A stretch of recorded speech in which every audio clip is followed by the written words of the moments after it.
as someone who makes videos here on YouTube, I'm not doing my job as a creator if I don't make some sort of year-end wrap-up video. I feel like everybody does it, and I want to get in on the fun. So I had to think to myself, what is the best way to wrap up such a crazy year? Because on my end, it has been absolutely insane. I'm not going to get into the nitty-gritty of it, but it's definitely been a year to remember. And it's not all bad. You know, I love what's been going on with the NFL, with my Chicago Bears, especially with the fullback position. It's been up and down. But I had to think, what's the best way to recap Miller football, what this channel has been over the past year? And it hit me. The best thing I can do is go back to every single Fullback Friday video, pluck out the block of the week, and throw it into a compilation. So that's exactly what we've done today. There have been 10 block of the week winners over the past calendar year. There's only been 12 Fullback Friday videos. I know, rookie numbers. We got to get those up in 2026. Like I said, it was a crazy year, so uploads were very hard to come by. But I did take those 10 clips as well as 5 other clips that stood out to me and represented players that maybe didn't get a block of the week nod and put them together. They're not in any sort of order. This isn't a countdown. This isn't a top 15 best blocks or whatever. They also aren't in release order. They're just thrown in here for your enjoyment, for your amusement. Just sit back, relax, and ring in the new year with 15 fullback blocks from 2025. 15 pretty damn good fullback blocks, I should add. So without further ado, let's go ahead, dive into the film, and talk about those 15 plays.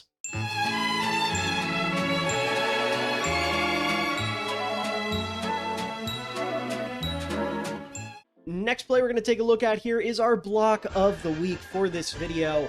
We've got Alec Ingold lead blocking on a 4-yard Devon Achane touchdown. Ends up cutting the lead to 6. I want to say it's a one-score game either way in the middle of this comeback that the Dolphins were mounting. So we'll go ahead, send Ingold out, and we've got a familiar one-on-one matchup with Tuipulotu.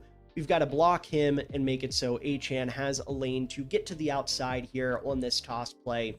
So Ingold does a great job of getting low. You know, we know low man wins. Stands Tuipulotu up, cuts across his face there, and Tuipulotu, to his credit, gets off this block at the end. But at this point, he doesn't have a good angle. Achane simply too fast. Ingold has done his job. Even if he doesn't pancake 45, even if he doesn't drive him 10 yards off the line of scrimmage, he has done his job because he has impeded the defender's ability to get to the running back and made it so he has to take a bad angle so he can't keep up with them, etc., etc. Ingold's done his job here, and Achane has one man to beat. He's got to beat Derwin James downfield. He does exactly that, gets into the end zone for the touchdown, and that touchdown wouldn't have been possible without Ingold. He has one of the most important blocks on this play, as leaving a fullback one-on-one with an edge rusher in any scenario, as I said earlier with the pass rep, or the pass pro rep, is a big ask. And Ingold rises to the occasion, does exactly what he needs to do, and opens up for this touchdown for Devon Achane.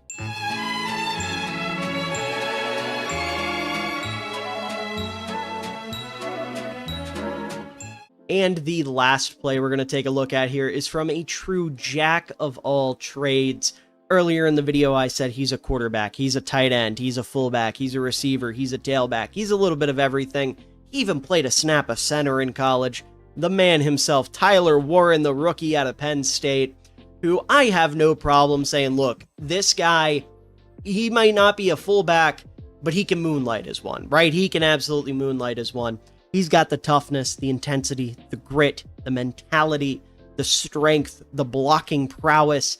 He's got it all, and he's going to show it off on this play, which is going to be our block of the week for week 3, as he is going to spring a 46-yard Jonathan Taylor touchdown run. And I got to say, I have seen 2 plays with Tyler Warren lined up at fullback. Maybe he's played more, I don't know, but the 2 plays I've seen is this one and him leaking out lined up as a fullback downfield for a massive gain through the air. So I think it's safe to say this is something the Colts need to explore a little bit more. So we'll take a look here. We're going to see Warren step up, and right away he locates his target. He sees number 50 here, the linebacker in front of him. He's going to sidestep here, get through the B gap, lower that shoulder, and boom, stand him up. That is a tough hit. Rewind it one more time so you can see the full hit there. Boom! Stand him right up one more time. I'm addicted. Stand him right up. Open up for Jonathan Taylor. And then he's going to make some guys miss because, of course, he is. He's Jonathan freaking Taylor. He's one of the most talented backs in the league. And he is going to break off a 46-yard run. I'm not going to sit here and say that Tyler Warren is the reason this touchdown happens. That would be disingenuous. This happens because Jonathan Taylor is that mother flippin' guy. But man, oh man, if this isn't a great block to start the run. Stand that linebacker up in the hole and then stare him down. Talk your shit, Rook. That is an awesome play to make. Again, to set up this run, I want to see more of Tyler Warren in at fullback. I want more of it. I need more of it. I need it injected straight into my bloodstream. I mean, this guy, his favorite player growing up was John freaking Riggins, dude. That's a fullback. Like, in his head, he is a fullback. Sure, he wears 84 because of the respect he has for Dallas Clark not wanting to take 44 from him. Sure, you know, he's listed as a tight end, whatever. In his soul, Tyler Warren wants to be a fullback, and plays like this are a prime example of that, and also why he is getting block of the week. Because come on, man, that is a tough block. Again, maybe not in terms of the difficulty, but certainly in terms of the boom he lays there and opens up again for Jonathan Taylor on this massive run. I mean, look at that run, dude. Just breaking tackle after tackle. He spun somebody out. Get a nice block there at the end from Michael Pittman, and he finds his way into the end zone. Just beautiful, beautiful stuff all around. Almost as beautiful as Tyler Warren's luscious mane there.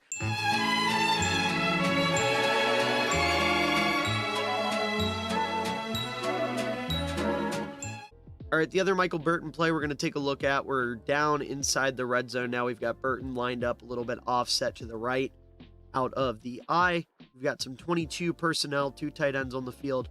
Burton's pretty much going to do the same thing. Square up a linebacker, help open up a hole, and Javonte Williams is going to get upfield once again.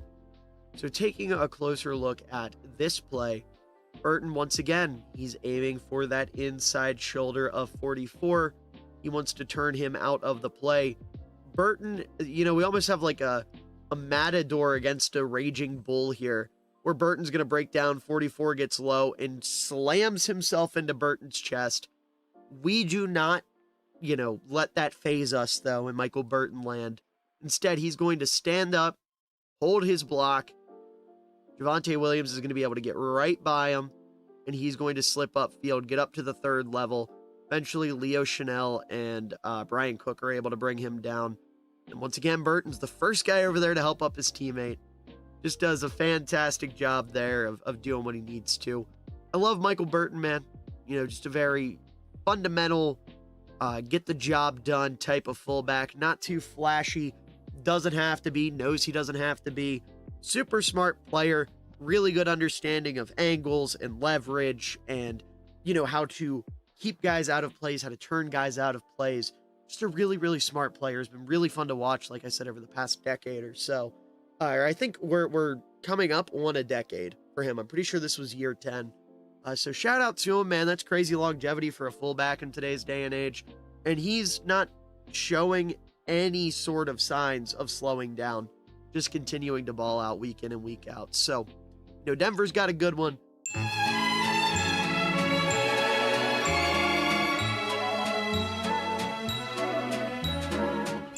Let's bring it back to Baltimore and take another look at Mr. Pat Ricard here. The last play we saw him blocking for Mark Andrews. Let's see him a little bit more in his element blocking for the King, Derrick Henry.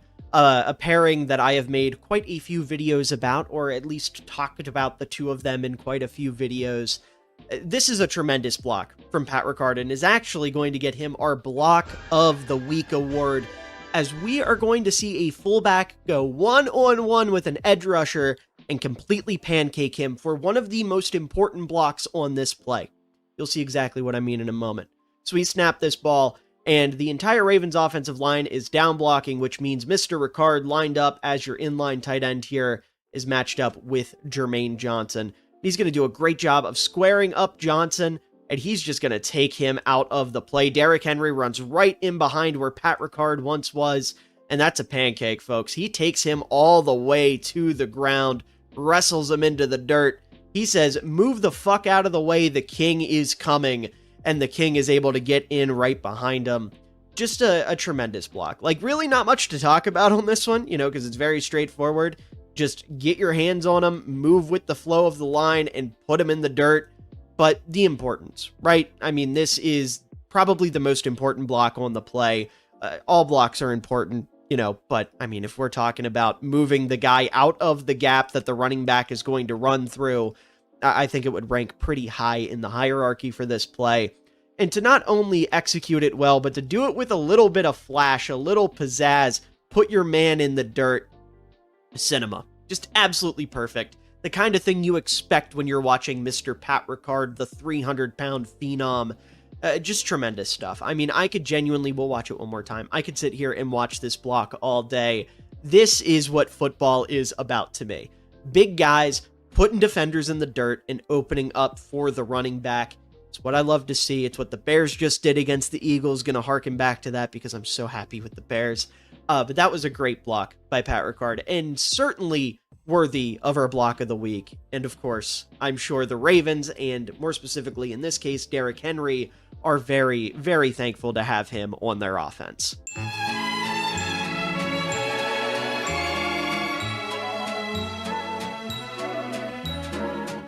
Next play here is going to take us to the Broncos' big upset win over the Kansas City Chiefs. We've got Prentice lined up in the backfield, and this is actually going to be our block of the week, as this is a very, very important play for Denver in this one. We've got a tie game about halfway through the third quarter. It's a 3rd and 8, a gotta-have-it type play, and Prentice is going to do a tremendous job. So let's go ahead and take a look here, as the first thing that is going to key in on why this is such a good play from Prentice is how well he reads the defense. So we've got Courtland Sutton here, who's going to motion across the line. By doing that, the Chiefs are going to rotate their DBs. You see 21 here steps up, 27 comes downhill. Because of that, Prentice recognizes, okay, we've got 3 on this side. We've got a man here, man here, man here. On this side, we've got potentially man here, man here, man here. However, directly off the screen, there's another DB that steps downhill. Because of that, Prentice knows there's a numbers advantage for Kansas City on the right side of the screen. So what's Prentice going to do? He's going to step across and help make that an even matchup. So let's go ahead here, snap this football. And you can see Nick Bolton ends up not blitzing. You have 51 also dropping back. But either way, the Chiefs do still overload the right side of the screen. You see 27 come downhill. He's going to go to Mike McGlinchey. And then you have this other DB coming downhill that Prentice needs to take care of. And not only does he take care of him, he takes care of him. He buries him in the dirt, and Bo Nix is able to find Troy Franklin downfield for a pickup of 35. This is a huge play right here from Adam Prentice. Not only is it a key block on a key play in this game, but it's also a pancake in pass protection from a fullback. You don't see that every week. I can tell you, as someone who watches every rep every fullback takes every week, this is not a common occurrence. It's not something you see very often, and it's a tremendous job by Adam Prentice. We'll watch it one more time. Just boom, bury him in the dirt, and stay over top of him. Make sure he doesn't get back up, because if he gets back up, you're going to put your hands in his chest and put him right back down. You buy Bo Nix the time he needs. He throws this ball. He finds Troy Franklin. They pick up 35. The Broncos go on to win this one, and Adam Prentice, our boy, makes a pretty substantial block on a pretty substantial play in this game, which I definitely think is worthy of Block of the Week honors.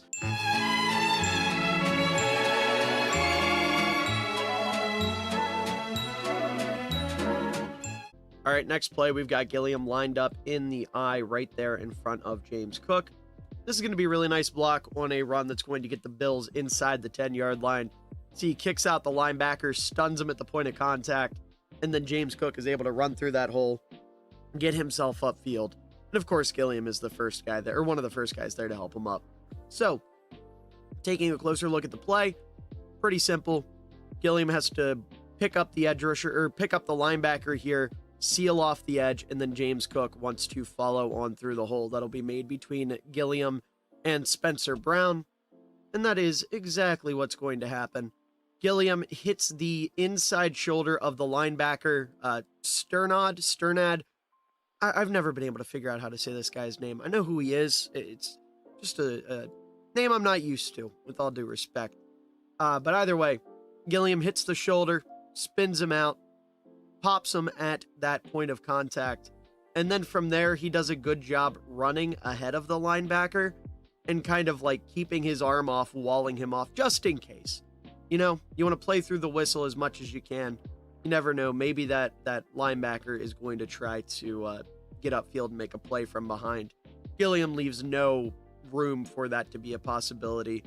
Good block, fundamental block, a lot of pop at the point of attack. Watch that one more time. Boom! Just pops him, stands him straight up, and then, you know, kind of does the walling him off there at the end. Over there to help up James Cook. Just textbook stuff right there from 41.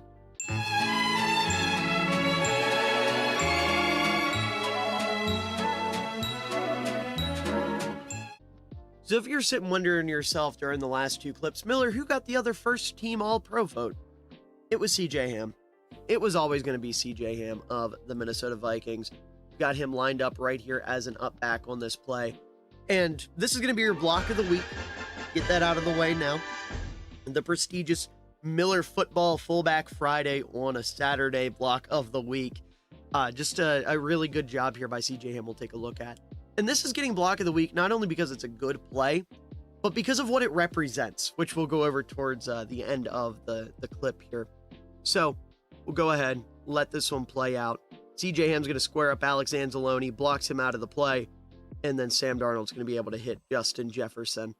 I guess I should say real quick in terms of voting, CJ Ham ended up 1 vote behind Michael Burton with 5. Again, he did get that 1 first team All-Pro vote, meaning 3 different voters voted for him. But taking a look at this again from a closer perspective, you see we've got Ham as the up back. His job is very simple. You know, the Lions are rushing 1, 2, 3, 4, 5, 6 here. You've got 3 there, 3 there, and Ham's one-on-one in the middle with Alex Anzalone. And then, of course, Kirby Joseph's going to come on a bit of a delayed blitz as well. Ham does a great job of kind of absorbing the inertia that Anzalone is exerting here. And then he's going to use that to get low, stand him up, and then drive him over to the left here. Kind of drives him out of the way. Sam Darnold gets clobbered by Kirby Joseph, but, you know, that's what's going to happen. You block 6, you send 7. One guy's going to get free, and the Lions played this very well. It was a very good designed, delayed blitz from the Lions here. But it buys Darnold just enough time to get this one deep to Justin Jefferson for a massive pickup, get them down inside the red zone. I'm not going to lie to you guys. I've had to record this clip a couple times because I keep going on a rant that doesn't really need to happen. But when I said earlier in the clip, you know, I said at the start, the reason this is block of the week isn't just because Ham laid a good block, but also because it's pretty vindictive of an issue I had with the Vikings in this game. Point blank period, they just didn't run the ball well. They didn't run the ball enough. They didn't run the ball at all in the red zone. And I know it's weird to be talking about a pass block and then saying run the ball more. But CJ Ham was very clearly, you know, capable this game. It's not like there was something going on with him. Put him on the field more. In the red zone, they had a couple scoring opportunities, a couple touchdown drive opportunities. They did not capitalize on, didn't walk away with any touchdowns because they didn't run the ball in the red zone at all. Run the ball a little bit. Doesn't have to be with him. Just put him on the field. Run it with Aaron Jones. Run it with Cam Akers, whoever. The Lions also, Anzalone was being very, very pesky this game. This is a great example of how having Ham can keep Anzalone at least a little bit at bay. You know, Ham takes Anzalone out of this play. He doesn't have an impact here. Just, you know, sick Ham on Alex Anzalone. He's not going to be as big of a problem. You're going to be able to run the ball a little bit more effectively. You'll be able to pass the ball more effectively. It just would have been very beneficial. But I digress. Hell of a block by Ham. He was very deserving of small pro votes this year. Very good player, very underutilized player. I don't care what his snap count says. The Vikings could be doing more with him, and they absolutely should, starting as soon as the wild card round.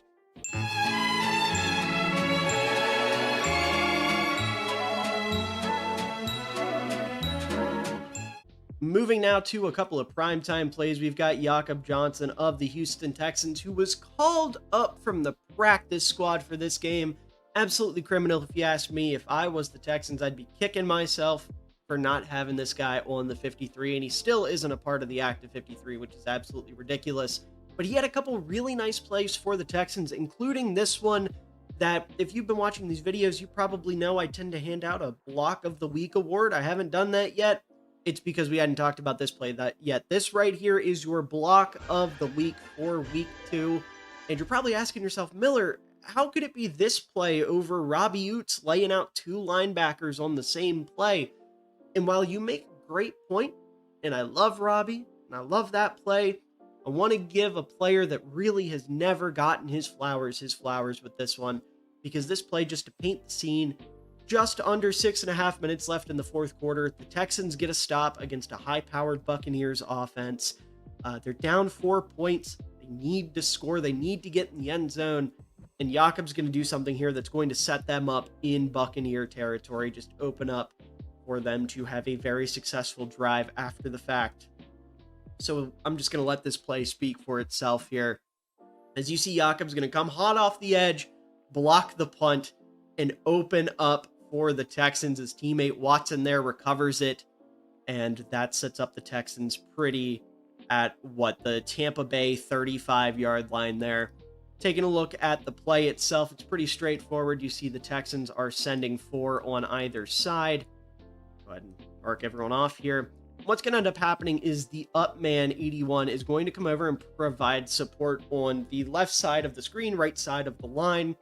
And 35 here for Houston, the innermost player on the right side, is going to get a nice little bit of penetration, which is going to force 81 to put his attention there. So you have 4 guys blocking 3 people, which allows Jakob to come off the edge untouched. Probably ran faster than he's ever ran in his entire life, to get back there and block that punt. Just an awesome, awesome play. Definitely worthy of Block of the Week. Now, obviously, Houston didn't end up going on to win this game, but it's not because of a lack of contribution from Jakob.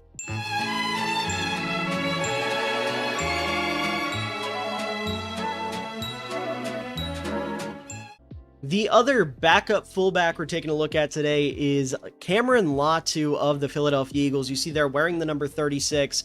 He was actually brought in to play this fullback H-back role for them specifically because of Ben Van Sumeren getting hurt on the opening kickoff of the season. He's out for the year. Genuinely broke my heart. He got hurt last year soon after getting moved to fullback. He spent the whole offseason, at least I did. I'm a psycho and I spend the whole offseason fantasizing about what fullbacks are going to do. You spend that whole offseason fantasizing about, okay, we've got this run game. We've got Saquon, who just had 2,000 yards. We have Jalen Hurts, who's an elite runner. We also have some other guys in there like Will Shipley, who I'm a huge fan of. Loved him at Clemson. We've got all these names back here. Okay, Van Sumeren is going to make a name for himself. He's this hyper-athletic blocker who looked really good in the limited snaps he got. And then, again, on the opening kickoff of the season, the first kickoff of the 2025 season, he goes down, gets hurt. And it truly, truly broke my heart. But watching plays like this, it's good to know that the Eagles at least had a nice contingency plan with Latu, wearing the number 36, playing like this tight end, H-back, fullback role for them. We're going to see here, they're going to bring him in motion on 4th and 2. Keep that in mind. This is a 4th and 2 play. I almost forgot to bring that up. We're going to bring him in motion. And Latu's going to do a good job here. We're looking at Landman, who is reading the read option here. You're going to see 81 is going to pick up that block. Latu goes, oh, okay, you got it? Word. Fuck Emmanuel Forbes in particular. Absolutely throws him to the ground with one arm. I mean, this right here is really the block for me. Like, he does good in a second, too, and we'll talk about that. But, like, that right there is my favorite part of the block. Because Emmanuel Forbes got, like, bitched this whole game. You know, in the fourth quarter, when the Eagles offense really took off, most of that success was them just going, oh, okay, Emmanuel Forbes is on A.J. Brown. Yeah, we're going to exploit that. And that's why A.J. Brown had that big boom. But right here, you see, even in the first quarter, Emmanuel Forbes was getting absolutely bitched. So we take care of him. We have him looking up at Quentin Lake going, you're my only hope. Latu says, no, I don't think so. We're going to get some nice contact here, knock him off his rhythm. And that is actually going to open up Quentin Lake to get blocked by Dallas Goedert here, who is leading the way for Jalen Hurts. Does a nice job of setting up that block. And then Latu at the last second is going to see Cam Curl coming up behind him. He's going to try to add to that block, and it doesn't quite go the way he wanted it to. But nice recognition there to at least see it and engage. It's just Cam Curl had way more momentum build up. Latu had to completely turn around to try to make that block. It's a difficult block to make.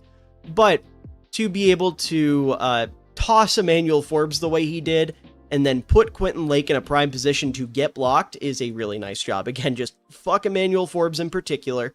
That's the way this play starts. Went a little too far back. We'll check it out one more time. Just throw him to the ground. Don't care about him. We hit Lake, knock him off his lane. Goddard, you see there for a second, kind of thinks about it. He's like, do I need to worry about Forbes? No. Okay. Oh, Quentin Lake, word. Got him. And he does a good job of blocking him, getting him out of bounds. And Hurts could have had a lane there. I mean, Latu does enough to set up a lane. It's just unfortunately Hurts. He steps out of bounds there. But either way, very nice set of blocks. I mean, that's a nice 1-2 there. Almost a 1-2-3. But again, having to turn yourself completely around to wall off somebody that is running full speed at you, not exactly the easiest thing to do. So I'm not going to fault him for that one. I'm just going to sit here and laugh my ass off that he threw Emmanuel Forbes with one arm and then lined up Quentin Lake to get blocked later on in the play.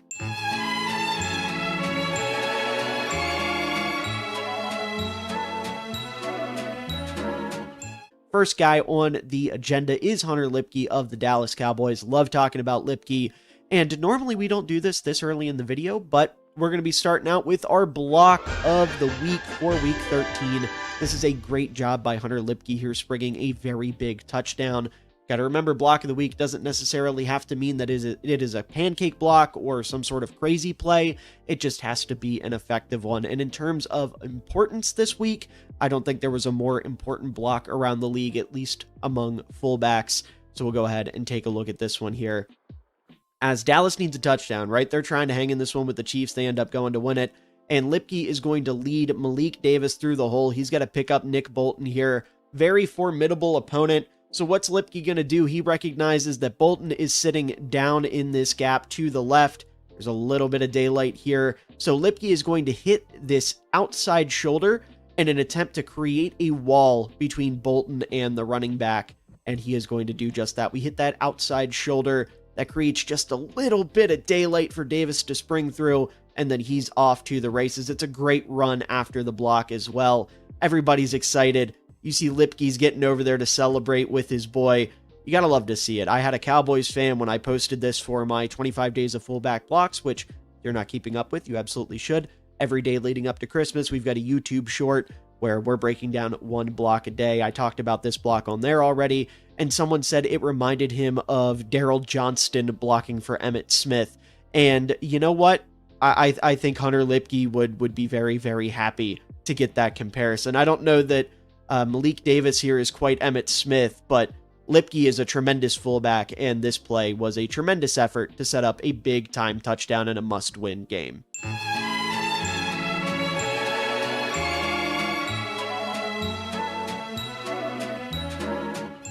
Next play we're going to take a look at here is actually our block of the week for this video. I'm very excited to get into this one because Ricard does a great job on what is going to end up being a 9-yard touchdown pass from Lamar Jackson to Rashad Bateman. So we'll go ahead and dive into it here. We've got Ricard lined up as a tight end here on the left side of your screen, and he and Charlie Kolar are going to have to double team Jalen Phillips. This is a disadvantageous situation for both of them because Jalen Phillips is a very good pass rusher. So Phillips is going to attack the inside shoulder here, and Ricard, the only thing he can do in this situation is guide Phillips into Kolar and try to help Kolar establish himself, right? So Ricard is going to do exactly that. You see, he gets a little sandwiched, and Ricard is going to have to remove his hands here in a moment because you don't want to get called for a hold in the red zone, right?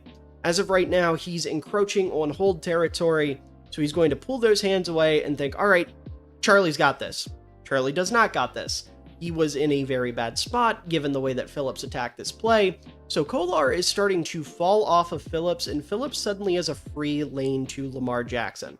Now, Ricard thankfully realizes this, and he's going to do a great job recovering and protecting Lamar. How's he going to do that? Well, he's going to kill Jalen Phillips. He is going to eradicate him from the face of the earth and make sure that he cannot touch his quarterback. This is a great, great heads-up play by Ricard, dropping the hand so you don't get called for the hold. And the only thing that would be worse than the hold in this situation would be the sack. And Ricard stops that as well by tossing Jalen Phillips. And you can see, like, he uproots him, right? This isn't like, oh, Phillips was trying to jump, because you can see 90 start to fall a little bit. isn't like, oh, Phillips is trying to hop over his teammate so he doesn't trip, whatever. He's trying to run to Lamar Jackson, and Ricard uproots him and tosses him. Like, this is a really, really nice play. It's like what Coach Dan Casey on Twitter, which if you're a football fan and you don't follow him, what the hell are you doing? But he would say pass pro isn't always passive, right?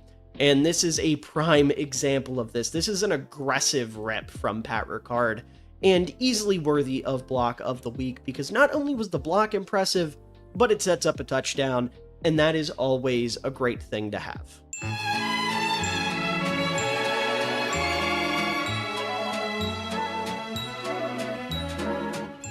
Moving back to the West Coast, we've got Scott Matlock of the LA Chargers going to set a nice block here in the first quarter. It's 1st and 10. You're going to get 6, which is always a great way to start a new set of downs.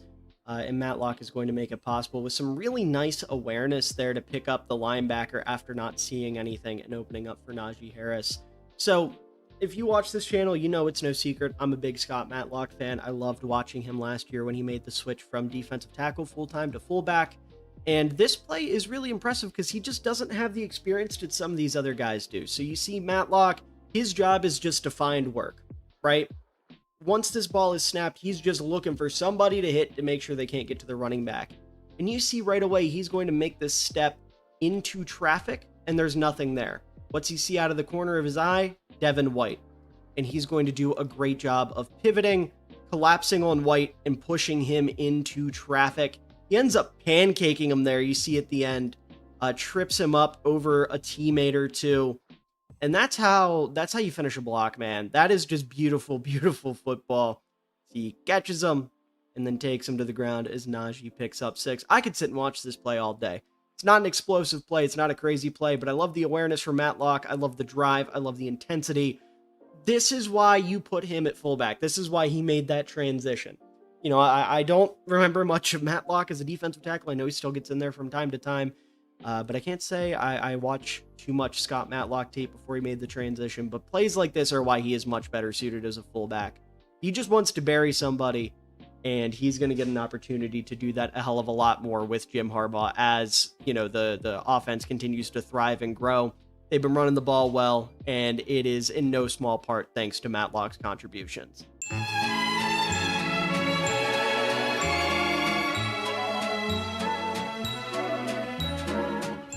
All right, this play here is less about the design and just more about the positioning of the fullbacks. We've got Prentice lined up as a tight end here, meaning we're 1, 2, 3 with one back, 13 personnel.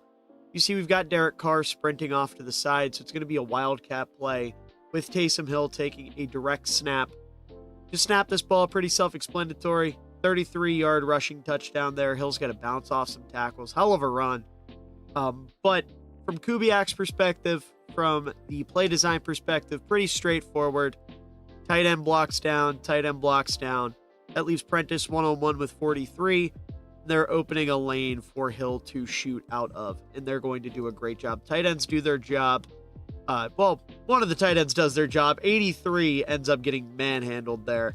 And then we take a look at Prentice. You want to get your hands inside the chest, so the hand placement isn't ideal, but he fights through. He sticks with his man through the play. He's unable to get a hold of Hill.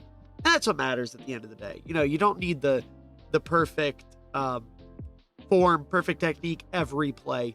Sometimes you just got to make sure your guy can't get to the ball carrier.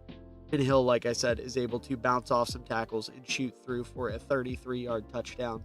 So I know the Seahawks don't exactly have a Taysom Hill type player, but stick with me for a minute, right? Just play a little pretend. This is Geno Smith right here running out. This is Noah Fant. Goodness, couldn't remember his name. This is A.J. Barner. This is either Brady Russell, Adam Prentice, or a different fullback. And this is just Kenneth Walker. Let's just pretend that's the layout here.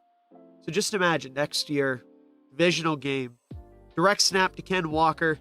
Tight ends do their job. Fullback does his job. Walker bounces off 2 tacklers, and he's in for a massive 33-yard touchdown. Cinema. Would be absolute cinema, right?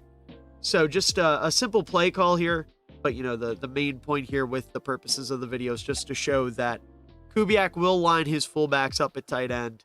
That's not a foreign concept. That's not a new concept. It's pretty customary in today's NFL, pretty routine. But, you're obviously going to want a guy that can do a little bit of that.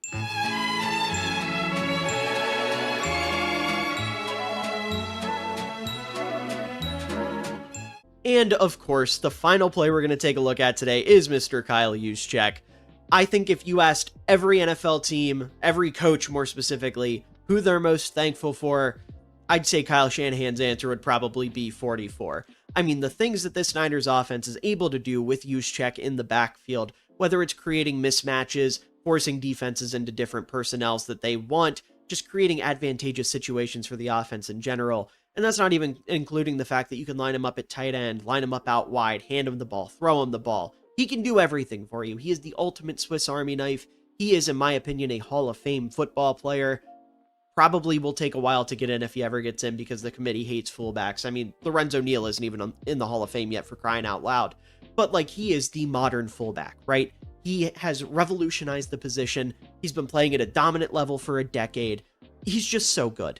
And the Niners love him. I love him. The Niners are thankful for him. I'm super thankful for him. So let's go ahead and check out this play. I'm gassing him up. I'm saying all these things that are absolutely true, but this play really isn't all that exciting. He does what he needs to. This is no glitz and glam, just good football doing exactly what he needs to. But after watching Pat Ricard pancake a guy, it's probably not as exciting. So we'll go ahead and toss this ball here. And like I said, pretty straightforward. Got a toss play where Juszczyk is leading McCaffrey out into space, and Juszczyk right away eyes lock on the corner, and he's going to do a great job of picking him up. Now, in an ideal world, at least for the purposes of this video, McCaffrey will be able to just shoot upfield, Juszczyk sets a key block, we get a touchdown, everybody goes home happy. Instead, Trent Williams is starting to get beat a little bit here, so McCaffrey's actually going to have to redirect and take this other lane. However, just to gas up Juszczyk a little bit more, the fact that he even has the ability to choose a lane is big, because Juszczyk is setting this block perfectly. He's gotten low, he's about to drive this corner to the sideline, and that gives McCaffrey options, and he's able to pick the option that's going to work best for him, and he's able to get into the end zone for the touchdown. But again, Juszczyk does exactly what he needs to do, gets low, gets some push on the corner, drives him out of bounds. He has no shot at making this play whatsoever, and that is exactly what Juszczyk needed him to do.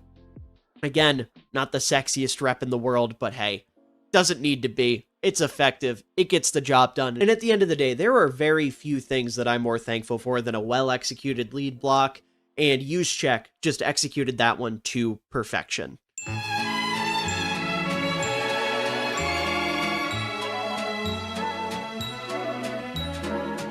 And finally, our last play we're going to take a look at here. I would say we saved the best for last, because technically speaking, this did happen before the previous play, but I don't care. I wanted to talk about this one last because it is maybe my favorite Robbie Oots highlight I've seen, and that's coming from someone who watched a lot of him at Bama. I have seen a lot of Robbie Oots football, and I would say this is probably my favorite play. So we'll just take a look here.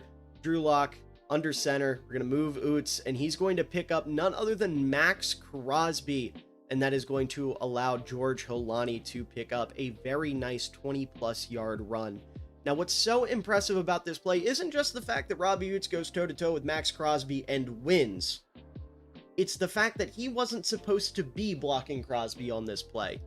Things kind of fell apart a little bit. So we take a look here.